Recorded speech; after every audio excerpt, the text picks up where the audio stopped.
So I'm going to talk about ECG 4-lead 5-step method for interpretation. So the first step is determining the regularity of the rhythm. So we do this by looking at the R to R interval and then measuring it across a few different ones to see if they're regular.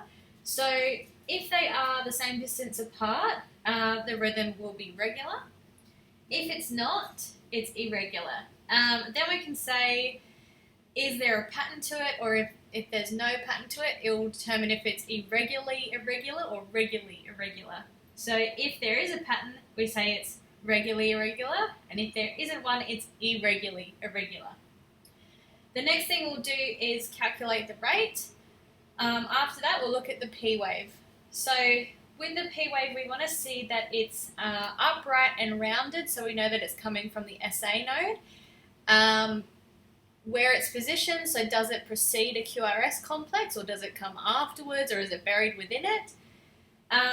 All of these might indicate that it's not originating from the SA node. Does it precipitate, or is it married to the QRS complex? So this means, does each P wave cause a QRS complex, or are they being triggered independently from each other? After the P wave, we want to look at the PR interval. So this should be constant for every single beat that's going through.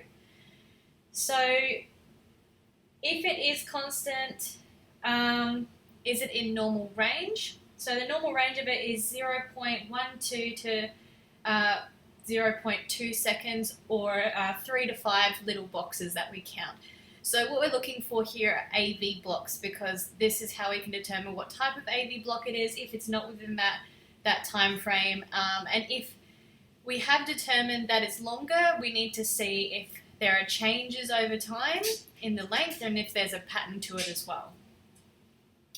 The last step is looking at the QRS complex. So with the QRS complex, we do want it really narrow and sharp.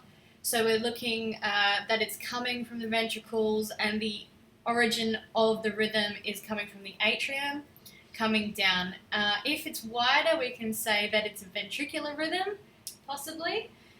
So the time frame for this is 0.12 seconds, or 3 little boxes.